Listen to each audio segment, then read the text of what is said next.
Hi. Hello. Hello, everyone. Welcome to A Couple of Sassholes podcast. I'm Brooklyn Johnson. And I'm Heather Terry. And this is our power hour of true crime where we talk about fucked up people doing fucked up shit, usually for fucked up reasons or sometimes for no fucking reasons at all.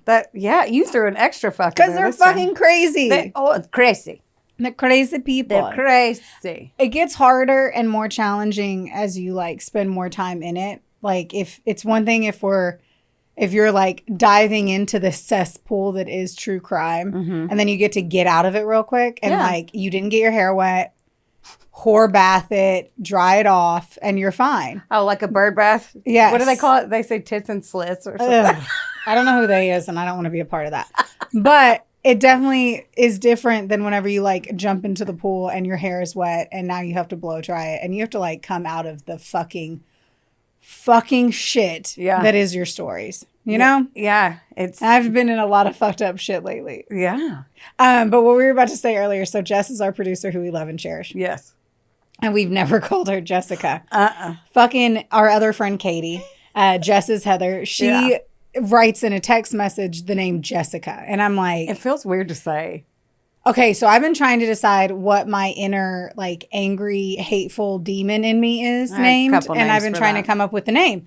And I'm like, and who it is isn't like it's not an alter ego. It's the bitchy girl in my brain that makes me feel like I fucking suck all the time. Oh. I'm like, who is that bitch? And it's also like, she's also your anxiety. So you can be like, hey, sit in the back seat. Like, I know you're here, but like, just smile. I don't want to hear you type of deal, you know? And and it had to be like a cunty name, like kind of like a bitchy name. Heather was one of them that I thought about. Like Heather automatically like comes off as like a fucking name. I want to be like, shut up, Heather. You know? Did you develop that 6 years ago? No, that was my whole life. Okay. But I mean, Heather always fell into that little like category. There's for one, the movie Heathers. Yes. Two, it's always like Romy and Michelle, Heather Mooney. She chain smoked cigs out back. Like her name's Heather. It's Heather's always like the crazy, and it kind of checks. Jessica was one of them. Jessica. And I wanted to do Jessica, but I was bullied really bad by a girl named Jessica in high school that I was like, the amazing thing is in that name, I went to a bully in high school and never once thought of Jess. I mean, because it's not, her name's not Jessica. It feels weird in my mouth. It feels weird in my mouth. It does. Jessica. It does. I mean, no. I mean, I'm sure there are a lot of nice Jessicas. Apparently not your bully. But that is not producer Jessica. No. It feels weird. We're off it. But I'm trying to, like, I'm literally in this moment where I was like, what was the name that I had sat on? You picked because one, I did pick a name and I had been referencing it. And then like now that you asked that and because I was like, oh, I'll just fucking say it on the pod. I can't remember what it was. Was it Veronica? No. Victoria? No. Veronica was my I think it was my fake bar Vanessa. Name. Vanessa. Vanessa. I feel like it was a V. I don't remember. I don't either. We'll have to look that up. I'm going to have to think about it and chew on it, but I need to remember because that bitch has been talkative. So she's in chat. Shut up. She's in shut up. Just shut up. Vanessa. Okay. Have you seen any weird, crazy current events of true crime? And I say this because I have found one. I've got we both came prepared with our homework. Yeah, because we weren't prepared. So we're like, it's hot. Like, you know. Let's start our story. Yeah. How's it going? How are you? Like last time my tits and your tits, we keep hitting the mic. Like my tits have not touched the mic at all. It's far enough away from me. It's my hands. Oh, okay. It is my hands that I hit the mic with, not my tits. I'm just over here like, pew, pew. It's also very close to your chest. I'm so quiet. And meek. I am apparently. A meek. Anyway. Dainty flower. Yeah, tell me. Current event. What do you have? You go first. You brought it up. Okay. Did you hear about the pediatrician who said that their child had drowned, but the child had not indeed drowned? No. Have you heard of this? All right. It's in, of course, Miami-Dade. I say that. If you know, you know. But I felt like, fuck. I'm not at all shocked by this. Okay. And where it fucking happened. It just happened July 2nd. So the Miami-Dade Sheriff's Department had found out that basically there was a connection between this little girl. So it's Dr. I'm going to guess I'm saying the name right, like Neha Gupta. It's Neha. And she had a daughter drown on June 27th in Florida, supposedly an accidental drowning. But the autopsy realized that she was suffocated. Oh. And her mom was a pediatrician. What do they? Why? Do they say why? No. I'm going. If a parent kills their child, my assumption is that they didn't want the child any longer, or they have one of the many fun mental health issues. But that's going to derail itself. There has to be. I can't fathom that one.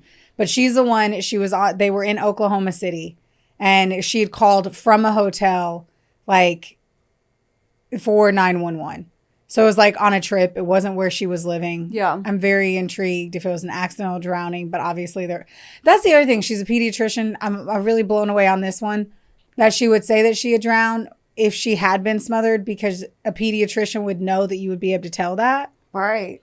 I wonder, there's got to be a lot more to unfold on that one. Yeah. It's so fresh. It's so fresh. It's one day. This was yesterday. Oh. So I don't know, but I'm really curious. Keep us posted. She's the one that called. I'm also wondering too if like her kid got away from her, and somehow else the child died, and she thought the child had drowned. Someone else did it and then threw her in the pool. Or she accidentally got smothered by like something falling on her, because that could have happened too. That's awful. Either way, like the negligence is going to be there, unfortunately. Yeah. No matter the cause of the death for the child. Right. But I'd be going for negligence versus homicide all day, every day. But either way, people are going to associate the two, which is kind of a bummer. Like even if it was an accident, it's just whether or not she's not gonna be a pediatrician. Like right. It won't matter. She lost her kid. Like at the end of it, it's not even how can I like try to prevent this from blowing up my life. It's just whether or not she did it on purpose or she's covering something up. Right. Mine's a little bit lighter. And by little bit, I mean a lot. Oh. So I want to know so being a wedding guest, it's fun. They feed you drinks, blah, blah, right? What if you went to a wedding, like a big... This is totally... What if you... Yeah, like I said, hard pivot. So what if you went to a wedding and then you're eating the food, right? You're like, ooh, apps, ooh, this. All of a sudden you start to feel a little weird. What if you got drugged at a wedding by the bride? Like they laced the caterer and the bride laced all the food so did this with happen? THC. That happened? Uh-huh. Because I was thinking you were talking about the book, The Midnight Feast. Oh, no. When you said this, automatically I was like, is that from that book? No. So she was arrested over weed-laced meatballs. So this was in 2020. Hold on, you didn't let me finish. Oh, sorry. You asked me a question, and then I didn't even get to say anything. Oh, sorry. Yes, answer. Sorry. I got excited. I want to tell you. I would be all for it. But I'm like, I would just like to know ahead of time, so I would have done some math. That's what I'm saying. I would have at least done some math.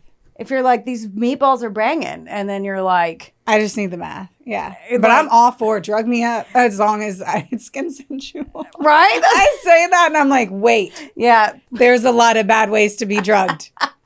Look over there. Give me your cup real quick. I know. Just let me know if you want to do drugs today. Right? Okay. So it's from a few years ago in 2022, Florida. Florida, they're wild. They are wild. A Florida bride and her caterer were both arrested because guests at her reception started feeling high, sick, and even paranoid, and they didn't know why. So they're all just sitting there like, "Oh, happy bride," blah blah blah, and then they're like, they start panicking, and so they spiked lasagna and sandwiches and the meatballs with cannabis-laced olive oil. Some of them required hospital treatment, but all the tests confirmed it was THC, and now they're being charged with a felony. I mean, one hand... Dude, that's fun to do for a girls' night. I mean, it's... Like, best case scenario, your 4 besties are coming over with some popcorn and some mocktails, and you want to be a little... I mean, little goofy to Hannah, who never wants to fucking loosen up. Right. Just give some people a heads up. You don't need Granny trying to do the cha-cha slide, and she's like, whoa. All their medication. Like, yes. So, like maybe they should RSVP, say if they want chicken or fish, and then say THC or non. Right. Maybe put that. Maybe Agreed. But I just pictured like doing the... Dude, that's spicy as fuck. Yeah, and now they're gonna... The caterer... Well, I mean, what did she say? Hey, you know what would be funny? Like, what do you say to the caterer? You know what would be fun? I'd be so scared if I was the caterer. And they were like, sure, fuck it. Well, like the caterer probably didn't know, right? They're getting a felony charge too. They agreed to it with the bride. It was the caterer and the bride. The caterer made all the food intentionally with THC. I don't know why I feel like, sorry, oil. You said the olive oil, and I'm like, dude, a drizzle, unless they thought it wasn't going to do anything. But then you don't test that. You don't test that theory on a room full of your loved ones on your biggest day. Fucking hell. I know. I saw that and was like, oh, I got to ask her. I mean, I'm sure it was.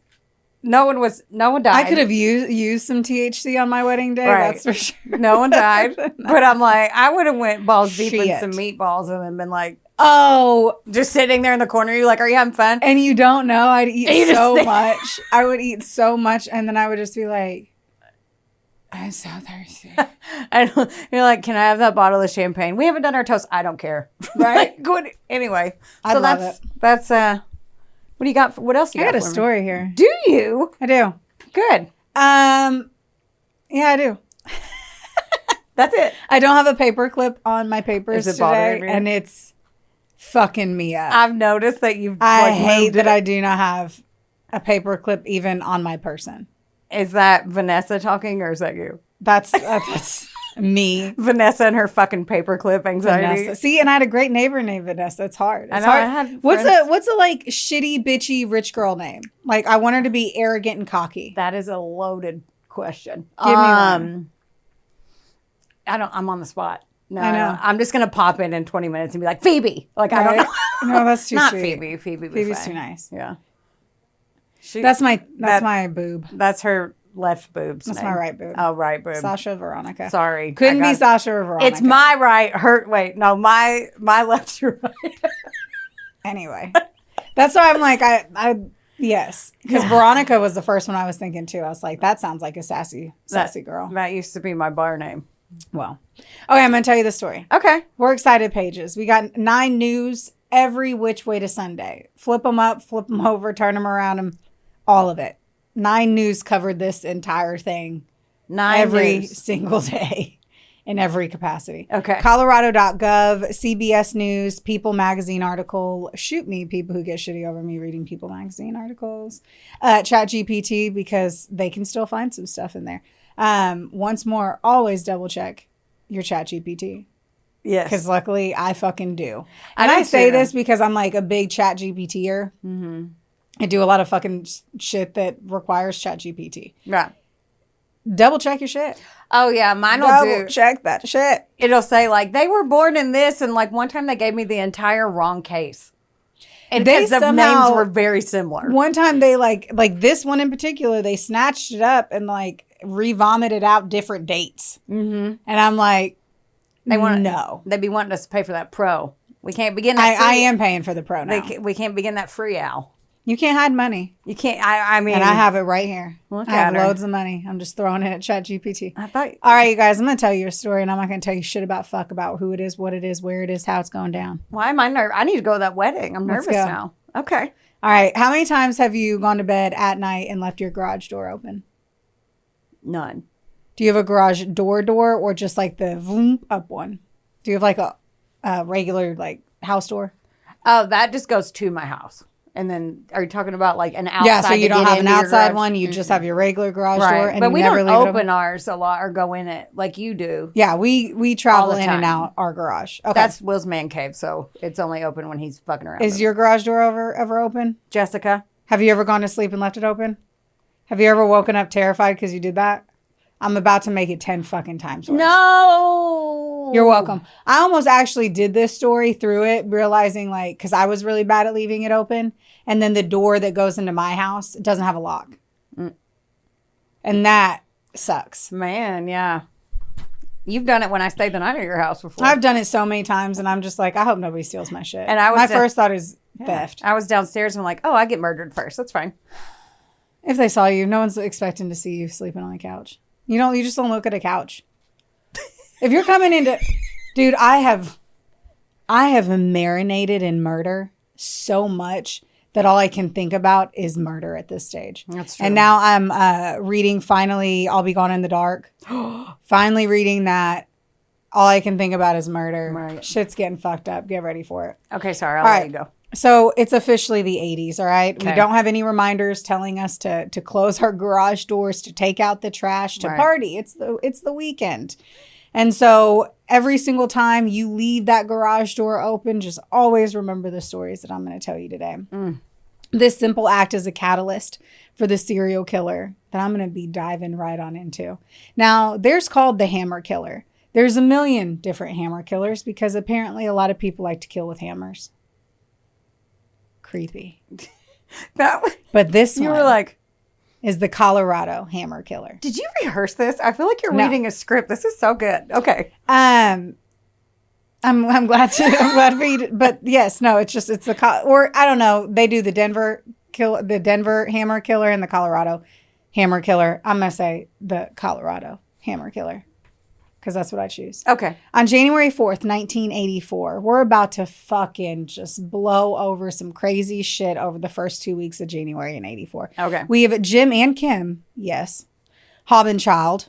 This is a couple. They're at home in Aurora, Colorado. Okay. Aurora, Colorado, back in like 2008 was like the safest city in the United States to live in. It had the lowest crime rate, abuse rate, drug rate, theft rate, everything. Why do I know this? I made a PowerPoint presentation to my ex-husband because I wanted to move. I picked the best.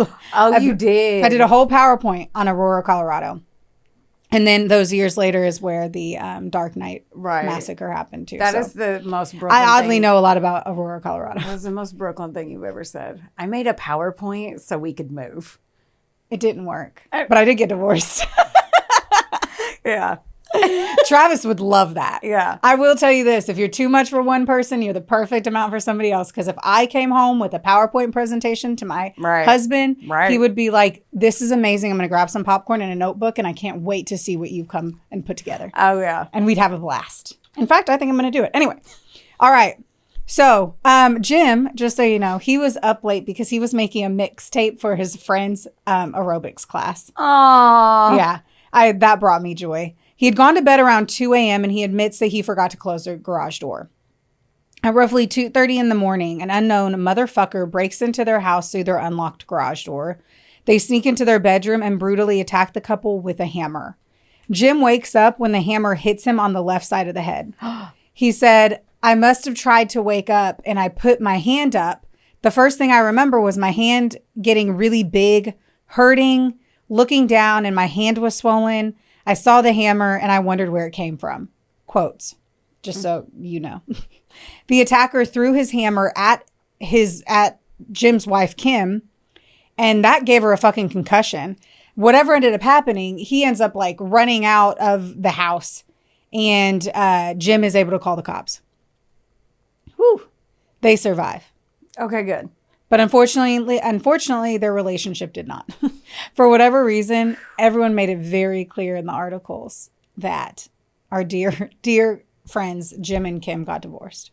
Man. They survived this, but their relationship did not. I'm sorry for that. Now, apparently, Jim, like, still goes around and he, like, talks about this event, and Kim has started a new life with a new family. Oh, okay. The things that people want to tell you. And that was that clear. They're like, Jim continues to talk about this. Kim has moved on. I'm like, okay. Now, before I take you on what happened in some more well-known cases in this story, I'm going to tell you about one that did not really make it on anything else I saw. So much so that as I'm reading through everything that I had found on this particular crime spree, the name popped up once. Only then when I dove into it more, this name didn't even pop up on timelines. Oh. So I can't tell you exactly why, but Donna Holm was not heavily covered. She wasn't on the front page. She did not become a headline, and she wasn't a household name when any of this went down. But in January of 84, in the same damn suburb, as essentially even more of what I'm about to tell you, she became a survivor. She lived as well in Aurora, Colorado. She was at home when a man invaded her home and attacked her with a hammer. He brutally assaulted her, like all the others that I'm going to get into. No one knew it yet, but they weren't random outbursts. This was essentially calculated, escalating behavior. And he was really just testing the waters, and Donna Holmes ended up being in it. So that one fucking sucks. She's not heavily talked about. I'm kind of surprised I was able to even get anything on her there. And she lived in the same neighborhood. Yeah, I can't tell you why. Why this one wasn't blown up as much. But everything else gets way worse, so maybe it got, like, so much happened, maybe that fucking, for what we've seen is, like, that paper could have just not made it to the right person's, like, desk to make it a big fucking deal. I don't know. Everyone will hear about what happened just 6 days later after the Hobin child attack on January 10th, 1984. We now have Patricia Smith. She's a beautiful interior designer that's living in a suburban neighborhood townhome in Lakewood, Colorado. She's 50 years old, divorced mother of 2, and a grandmother. She's at home by herself at 1 p.m. on this extremely average day for her. Normal fucking day, just at home. She is like beautiful and fit and vivacious. I can already fucking tell she is a vivacious woman. I don't know what that means, but she looks like it. And here's her photo. Tell me that ain't vivacious. You're gonna know. I was like, I never see photos. I really looked. I'm like, where is They're it? in the emails. And they're in the emails. Okay. So she's at home by herself at 1 p.m. and a man breaks into her house. He sexually assaults her and he beats her to death with an auto body hammer. Oh God. A horrifically sad part of this is that she shared her home with her daughter and her grandchildren. So unfortunately, they come home to find her body. But she didn't show up for babysitting, and she was supposed to babysit her grandbabies. And so her daughter Cheryl and one of the kids, Vanessa, was going to come, and they went to check on her because it didn't make sense. Yeah. They found her body partially clothed and lying on the floor of her bedroom. The hammer that was used in the attack was left at the scene. DNA was left at the scene, but we still have nothing to run it up against. The Haubenchild group family, they obviously saw him, so we kind of know what he looks like. We didn't have DNA. We have DNA. Right. At a time when no one fucking knows that we have DNA, but we have DNA. Said the Haubenchild group, and it sounds like a law office. Right. I was like, what? They already got a lawyer? Just a handful of days later, just literally this many. You have small hands. It's a handful. So. You have baby hands, and I can't. On January 15th, 16th, roughly, between 9 p.m. and 10 a.m. the following day. So it's in between those. The Bennett family is attacked in a way that's just going to fuck up all of our days. Like, welcome. Let's all get our days fucked up. We're all going to fuck it up right here. 27-year-old Bruce Bennett and his 26-year-old wife, Deborah, are with their sweet little babies, 7-year-old Melissa and 3-year-old Vanessa. The Bennetts had just moved into a suburban home in Aurora in the Centennial area. Bruce worked at a family-run furniture store while Deborah was a homemaker. Their life was ordinary and happy and peaceful. So late at night on January 27th, 1984, a stranger makes his way into their home, likely through an unlocked garage door. This is one, if I'm right, and attack by all means. Because I watched so many things, I feel it's either this family or it was the Haubenchilds, but I feel like it was this family. Their neighbor noticed that they had left their garage door open and had told them to lock the door. The neighbor noticed it, was like, don't forget to close your garage door. Right. Like, yeah, I will. And they didn't close their garage door. In the 80s, like, especially if it's the most safe place or whatever, like, I was Aurora was the safest in like 2010. But in the 80s, in the 90s even, we didn't lock our doors. Yeah, but cities change. Yeah, I mean, true. I just think in my head, I'm like, well. I'm with you. More people are like, we came home when the street lights came on. Right. And then the doors were unlocked. Well, this time, the fucking stupid cunt, the hammer holder, also has a knife. No. The Bennett family is brutally attacked in a way that you will only believe could be on the big screen because it's that vicious. It's that brutal. It's that just fucking unbelievable. Bruce likely fought to protect his family. His body was found at the base of the stairs, having suffered blunt force trauma and stab wounds. Debbie was attacked in the bedroom. She had been bludgeoned to death and was sexually assaulted. Melissa, their 7-year-old daughter, was sexually assaulted. And she was killed in her own room. Vanessa, who was 3 years old, was also raped and beaten. She was in a coma when the police arrived, and she had a shattered jaw, skull, arms, and legs. Her body was never able to grow correctly because he had crushed her hips, her ankles. Basically, it was like her body had been like dropped from a building. Jesus. From the level of beating that she had taken. This is awful. I can't even. No. 3 and 7 years old. Mm-hmm. And he had already attacked I don't know where the sexual fucking insanity in this takes place. I cannot wrap my head around it. But a 3-year-old and a 7-year-old, and you'd already attacked the mother. So what is the fucking point? Right. Like, ugh. Where the fuck do you sit?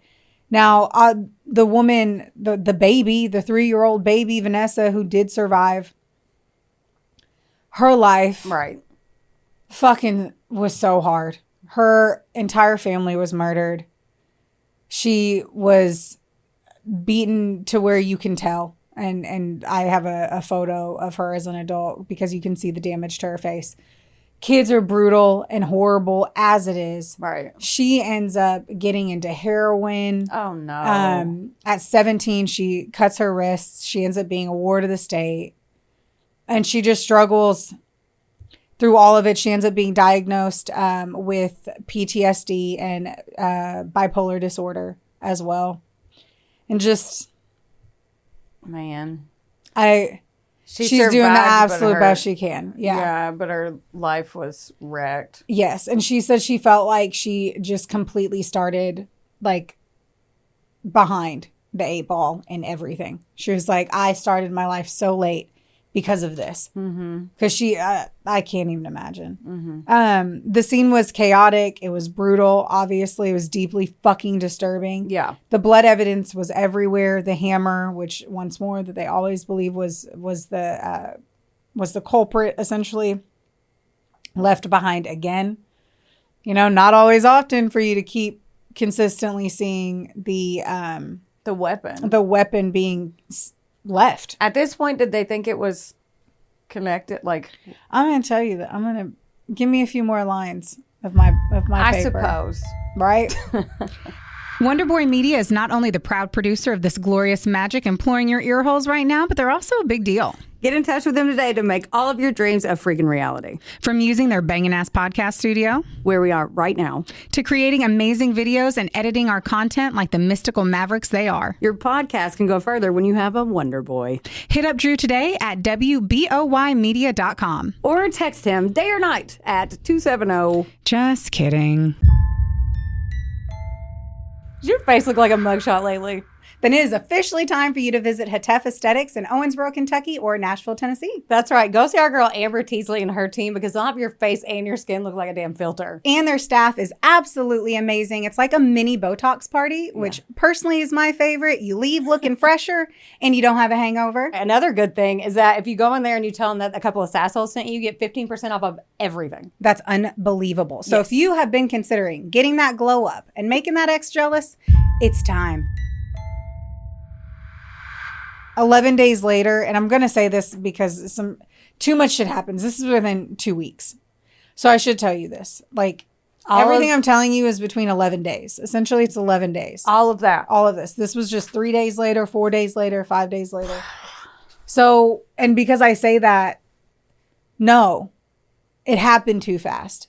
Now, once things stop, then yes, they'll go back to it. But truly, I'm going to say no, not really. Man, that's wild. 11 days. Yeah. Now, I think it's over. Well, no, I say that because this is the next thing that happens too. 11 days later, from the Bennett family attack, a man named Roy Williams is literally smashed in the face by a slab of fucking granite while sitting in his house. What? He's at home. Like, I'm literally like, no bullshit. Like, the dude, I saw him, he's like, I'm just sitting there. And I just got smashed right in the face with a slab of fucking granite. He didn't see him just out of nowhere. Like, he was, I'm going to get, like, I mean, he was talking in it. And I was like, I'll be honest, I was doing something else. But I'm getting the understanding he was probably just like at home watching TV on his couch. Right. And he had one fucking motherfucker walked into his house, came up and attacked him. But for whatever reason, like he survived. I'm going to guess he probably thought he was dead. Yeah. And he didn't like carry on with the attack. But he lives and an arrest is actually made. And they get a guy. Okay. The guy is Alex Ewing. Ewing? Ewing? Ewing. I'm going to say Ewing is how I'm going to go. What's earwig? It's spelled Ewing. Oh, that's Ewing. Ewing. See? And he was arrested for the incident. So Alex Christopher Ewing was born on March 20th of 1961.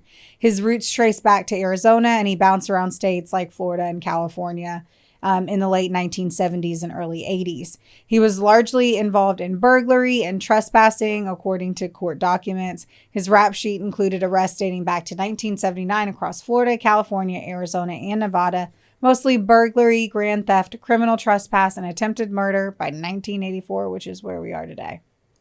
Who hit someone with granite? I can't get over that. Or anything, but granite. I mean, granite was just outside his house, I'm sure. I still like, though. I'm sure it was just... I don't think I've ever said that out loud. He was bludgeoned with a piece of granite. That's weird. But sorry, they pick up whatever the fucking house is, man. It's bizarre. In January of 1984, Alex was in Colorado, as we kind of fucking know, based off of everything that we're talking about. But the cops didn't, Right. They haven't tied anything together yet. He's working various construction-related jobs, including plumbing. Now, he'll later admit that working construction ties into his modus operandi. So that is how he chose attached garages and side entry points to homes. Likely drivable, something that's easy to access through a job site. So that's actually how he picked it, but it was also practical and unfortunately a chilling fucking way to get into people's houses. Yeah. Now, due to overcrowding in Arizona, Alex is held at a detention center in Utah before his trial. Keep in mind, this is the trial for Roy Williams getting hit in the face by the fucking granite. Now, while he's being transported back to Arizona by deputies in August of 84, he escapes. What? During a restroom break in Henderson, Nevada. And then he decides to Ted Bundy that shit. Oh, no. Yeah, he decides to attack people that fucking night. Damn it. He fucking breaks into the Berry family's home around midnight, wielding an axe handle as a weapon. Once inside, he launched a brutal attack and obviously a fucking unprovoked assault on Christopher Berry, who was beaten in the head multiple times with the axe handle. He nearly died from his injuries, but ultimately he survived.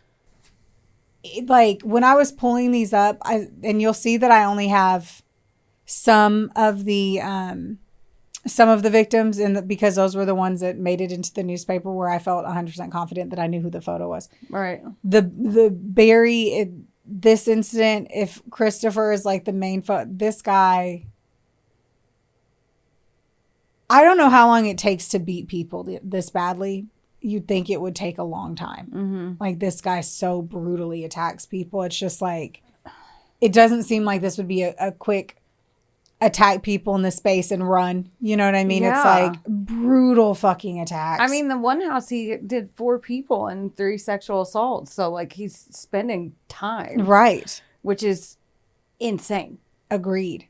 He's spending time, but then again, it's at what, the when and the what and the where and the how.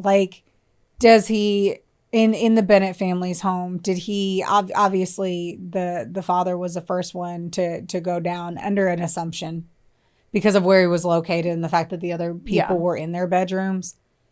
But just the concept of did they not hear him be attacked? And that's why they were still in their bedrooms. So you don't how quickly was it? Did it just take Alex to hit them in the head one time to where they're knocked out, and then the rest of it is essentially a silent attack? This is fucking awful. It is awful. Nancy Berry and their young son were also injured, though way less severely than her husband. So Alex was caught just 2 days later on August 11th by local police, and he's arrested, he's charged, and he's eventually convicted of attempted murder, burglary, and other violent offenses for this crime. He was sentenced to prison in Nevada, where he remained 4 decades, serving a 40-year sentence for the Berries and Roy Williams. Okay. Now, neither Colorado nor Nevada authorities knew he was the same man behind the Hammer killings in Aurora, Lakewood, and Centennial 7 months earlier. Oh, yeah. So, unfortunately, his DNA was not in the system yet, and interstate tracking of suspects was weak in the 80s. We all fucking know that. So, Alex served time in Nevada while Colorado still was out searching for the murderer. Right. And they had no idea that he had been caught for decades. Decades. In 2013, Nevada state law begins the requirement for felons, regardless of what they did and when they committed their crimes, that they had to put their DNA in the CODIS system. Right. We all kind of know this. We forget the year because we think that should have happened fucking in 85 when CODIS wasn't even done until like early 90s. Yeah, or some and then shit. DNA Like, was very rugged. Well, they had the DNA. Yeah. And then there was no requirement for any database of it either. So, like, Right. like back in the day, like, we live in Owensboro, Kentucky, which is 2 shakes of a lamb's tail over into Evansville, fucking Indiana. And they act like there's not interstate fucking murders, you know, like, oh no, I only kill in Kentucky. I don't go across the money saving bridge. Oh my gosh. You know? Yeah, I think about whenever they would keep stuff and we watch like the old cases and the cold cases that they solved like 40 years later and stuff. When they're like, we should keep this. We don't know why, but science will catch up. And then so that's what I was thinking when they were like, oh, because they wouldn't know. You can never throw anything away until the crimes were solved. Right. And then sometimes and even then where they're like, well, we needed the storage space and we thought we closed it, and then they throw away all the evidence. Anyway, all that shit. Digress. All right. And I was going to say, we always love when this step's taken. We just always are like blown away at how long it takes once. So that was 2013. Man, 5 years later, 2018 rolls its little fucking head around. And DNA evidence finally connects Alex Ewing to the 1984 murders of Patricia Smith and the Bennett family while he's serving his sentence in Nevada. They had compared the DNA sample taken from him in Nevada, matching DNA developed from evidence in the Colorado crime scenes. So authorities now know that they have a serial killer on their hands, only now in 2018 for the crimes that's so convicted long. in 1984. I know. I'm not mathing, but that's a long time. It was like 37 years in total. By the time this is all fucking said and done, it's 37 fucking years. Now let me tell you something else. All right. This dude's small. Small how? I don't even mean to be. I don't know his fucking height. He just looks like a pansy bitch, and it bothers me. Like the like police who had been in like the whole nitty and gritty of it in 84 literally said, whenever I had watched, which I watched something. Sorry guys, I did not put that in here. I did watch something and I'm referencing that, and I don't know what it was. I'm going to assume an investigation discovery because they're the tits. But the guy was like, that's him, huh? Like they were like, just he was a wee man. Little bitty guy. He was a little bitch baby. I mean, he raped 3-year-olds. That's what I'm saying. He's a little bitch baby. Bitch baby, dude, piece of shit. He was a wee of a fucking He was an man. earwig. That's right. Right. He was fucking fuck his last name. Nothing. We don't care. Colorado filed extradition paperwork to bring Alex from Nevada to face the charges, and he fought the extradition fucking hard. His attorneys claimed he'd been held too long in Nevada and shouldn't be transported. The legal fight dragged out for over a year. I hate when they do that. Me too. Like, eat a bag of dicks. Eat a whole bag. Eat a whole fucking bag. And I hope they open it like chips and it's halfway gone. I hope it's halfway. It's just dick air. No, I hope it's all nasty dick. And I hope there's snail trails everywhere. So, after multiple hearings... Wait. Okay. A Nevada judge finally ordered Alex's extradition to Colorado, and he is formally charged in both the Bennett family murders of Bruce, Deborah, and Melissa, and the rape and murder of Patricia Smith. Once in Colorado, he was held in the Jefferson County Jail for Smith and the Arapahoe County Jail for the Bennetts under tight security because he got away already. Then fucking COVID happened. Oh, no. So let's delay some shit some more. Fuckwad still pleaded not guilty to all charges despite the DNA evidence. I hate when they do that. I do too, dude. Just like that's it. You're a serial killer. What you was did his this defense? I want to know I can't wait to hear what the defense. No, was. you're gonna get so fucking whatever. We're all gonna get mad. It doesn't fuck it. You're always gonna get mad when a cheater lies and said a cheater didn't cheat and there's evidence. Yeah. You're gonna lie or you're gonna get mad when I tell you all the shit I'm gonna tell you. But it's their job, you know? I typically cause I want to flip a table reaction from you, so yes. I deserve a couple. We started with the Bennett family murder trial, and that was in August of 2021 for once more the murders. I want to say their names again. Bruce, Deborah, and Melissa Bennett. Vanessa Bennett, who is now an adult, was in court, and she was the survivor facing the man who murdered her family. Did she testify? Did she testify? I thought you said, did she text you? I was like, no, we're not that close. Oh. Did she text you? I mean, I don't know that they even had to. I was hoping not. I don't think so. It wasn't mentioned. So. I mean, they would have mentioned that because that would be traumatic as fuck. I mean, how did I word that? Facing her family's killer? You said that she was in the court, in court, which is still brave. I don't know. That's brave as fuck to even go. Yes, I agree, but I have no fucking clue. Yeah. DNA from the semen, blood, and hair at the Bennett scene had matched Alex Ewing, like blood, semen, hair. Graphic evidence was presented, and of course the fucking prosecutors described the attacks as sadistic and deliberate. The defense tried to cast doubt on the chain of custody. That was the only thing they could grab onto. I literally sat here, dick in hand, like a baby kitty. You always hold it like a kitten, like a little kitten, dick in hand. And they're like, let's talk about the chain of custody. I mean, they would have to. What else would they? There's nothing else. So just for anyone that wants to know, the chain of custody is the chronological record of how physical evidence is collected, labeled, stored, transferred, and then also tested. They had to shoot at something. So not like, all right, do your job, I guess. Not to mention, obviously, there were moments over the past 30 years that maybe there wasn't a clear record of who had handled or where it was. Yeah.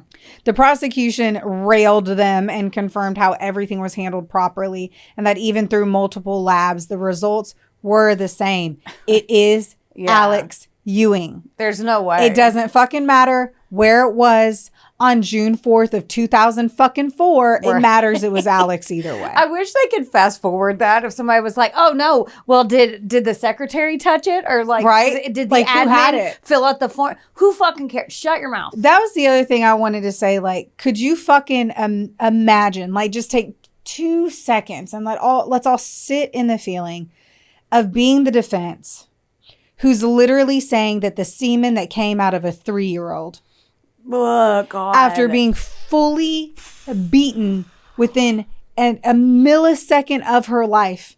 And you're going to say that, because of maybe the record keeping of that wasn't appropriate. Stop and realize what it is that you're talking about. So gross. I mean, how do you live with yourself? Guilty, how do you live with yourself? How do you go home at night and you're like, how was your day, honey? Well, guess what I did? I'm really trying to get this serial killer off. Right. As you bounce your 5-year-old on your hip. Ugh. Stop and realize what that would have been if that was your family. No. It doesn't matter though, because he ends up being guilty on all fucking counts. Good. Yeah. Including 3 counts of first-degree murder, and he's sentenced to 3 consecutive life terms. Now in 2022 comes the fucking Patricia Smith murder trial. 2022, guys. That's a long time. That's fucking 6 seconds ago. Yeah. Those 6 fucking seconds ago just now happened from 1984. God. In October of 22, he goes on trial again, this time for raping and murdering 50-year-old Patricia Smith in Lakewood, just days before the Bennett family murders. Same DNA, same brutality, same outcome. The verdict is that he's guilty of first-degree murder and sexual assault, and he gets his 4th life sentence added. Can they just... No, sit there. I hope he's getting it in his butthole. The bloody way. What's the...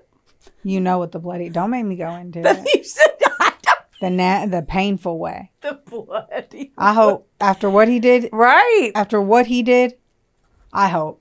Yeah. He is now in Colorado State Prison serving 4 consecutive life sentences. He's in his 60s and he will never be eligible for parole. Good.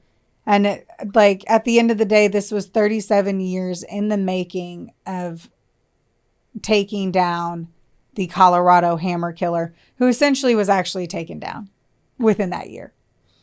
But no one knew. The family was still, this whole area, this whole city, they're still scared. Yeah. They're still worried. He was arrested for things that did not, number one, like we were like, did it all tie together, right? So that's technically the story of the Colorado hammer killer, Alex Ewing, and his reign of terror on Colorado and Nevada. But as we kind of talk about it and unpack it, the ones that he was arrested for was beating that guy in the face with that slab, not his usual MO. Right. And then attacking that family after he got out of it with a handle of an axe, right? So it also wasn't the hammer. So it seemed like the ones that we were kind of attributing as the hammer killer were so hammer killer. Yeah. But homeboy didn't get to go grab a hammer before he did the other things he did. He had to grab whatever he found in whoever's garage whenever he had gotten away from the police and was just acting out. Right. Ugh. So I don't know. All of that. All of it fucking sucked. I hate all of that. And those poor families that had to wait so long. So Vanessa. Right. I was thinking about her. Pretty much her the most, you know, like she didn't know. And he was arrested that whole time. So all the fear, all the outrage. Yeah. She's probably looking over her shoulder all the time. It's like freaking out over something that didn't happen, right? And you're so worried but it was wrong. It didn't happen. Right. And this was like, she was so worried about someone who wasn't even out on the streets. And that fucking just... Yeah, she didn't know. That tears you apart. She didn't know, because what if he was like, well, she's the only survivor. She can connect me. Like, what if he came back? Fuck that. Exactly. Fuck all that. Fuck that guy. She was 3, so not to mention, like, you're 2 years old before your first, like, actual memory. Right. So that's Anyway. Just real quick. Oh, yeah. She died, like... her family died when she was so young. She doesn't have memories of them. Right. Like her first known memory is of that brutal attack, basically, because she's forced to remember it. Right. Right. Ugh. So instead of like, he murdered her family and he murdered a version of her before she was even old enough to have a good, decent memory. Right. Absolute fuck him. Yeah. No, I'm glad that I hope he has a bloody butthole also. That's what I'm saying. Yes. You need to be hoping for the worst kind of shit to be happening to shitty ass people like that. That's right. But all of it and the amount, the speed at which. So I talked to you about what he did in his petty crime. So I was digging in. I was like, let's find out. Who is Alex? What the fuck happened to him? Okay. Tell me. Got nothing. I don't have a motive for him. I was going to ask you, why the fuck? There isn't one. He always said he didn't do it. That's the other thing is like, not only when this shit happens and they deny until they die, you have no understanding of the why. So there's no way to learn from it. Like, just give up and be like, I did it because of XYZ. Don't dig your I did it because I'm ugly and tiny and no one wanted to fuck me. There's the sexual part of this is a given. Pop-up photo of him again. He wasn't an attractive guy. Younger, he was okay, but you can tell on like court images that he has to be like 5'4". Like, and I'm saying this, I'm a 5'2" female and I have my own issues with my height that I work through as a female. I've dated short guys and I know that there's a complex to that, and I get it. We all know that. Right. But I'm like he attacked houses with people, like with men. You know, like Ted Bundy, it was whenever he had accidentally broken into a house where the woman's cousin or brother was there. You know, like these other situations that threw it off because there was an outside force that was male that they weren't expecting. Yeah. This guy didn't fucking care. No. Fucking just, oh, your door's unlocked. Here I come. Right. Like, or your garage is up. And thanks for that, by the way. Now I'm like going to go check all my doors 19 times, even though I hardly ever go out the garage. Yeah. Sorry. I do that one all the time. I can tell you, my husband who leaves at 4 a.m. in the winter to go duck hunting, how many times I came downstairs and wanted to gut him for leaving the garage door open at like 4 a.m. until my ass was up at like 7 a.m. I'm like, 3 hours. Perfect time to be attacked. That's right. Yeah. I'm going to say at least 5 times. To where I would like lay there all the time and wait. Like I wouldn't even fall asleep, like fall back asleep, because no matter what, you're going to hear, that's going to wake me up in my house. So now you're up, and then I have to wait until comes back down, and then it doesn't. And then I'll put my robe on, stomp my ass downstairs because it's dead of winter. It's still dark outside, and close that fucking garage door. Y'all close your garage doors. Lock your doors. Lock your windows. That's right. Always remember those things. Yes. Just do them. I will. Just do it. Thank you. Just lock it. This is fucking Nike. Just do it. Just go run that mile. Lace up those shoes. Lock those garage doors. That's all I have for you guys. That's all you got. That's all I got. That was fucking terrible. You did a good job. I don't want to say that was good. You did a good job. That fucking blows. It fucking blows. All of hard. it blows chunks and balls. It happened really quick, though. The one good part is that he was arrested. But he wasn't out because he probably would have kept fucking going. Yeah. Well, he would have. Yeah. Obviously. Ugh. If he was doing that within 3-4 days, like the downward spiral of insanity, and he was going for it. I'm going to have to I want to know more about, you know me, I want to know more about how you go from, I'm going to steal this car to that. Me too. Fucking nutso. Find out more and then tell me. Okay. Bring it back up in the next one. Tell me what you found. Because I really was trying to understand. Oh, no. It was 1984, and he was arrested within that time frame. And though it covered all these years, I'm like, I got nothing on the whys. Actually, I'm glad that there's more about those poor victims than there are that stupid douchebag anyway. Yeah, but I always want to know why, like what you just said. So right. Dig into it. Let me know. Tell me about it. All right. Well, I love you guys. Don't forget, like, rate, review, subscribe. Yes. This shit is so important to us. Yeah. Please take the seconds to... It takes 2 seconds. Give us 5 stars. Tell your mom. She could also do 5 stars. Everyone. Everyone. Just 5 stars. All the people. Give us 5 stars. Please. Yeah. And we love you. And yes, don't forget, don't get mad. Get sassy. Okay. Okay, bye.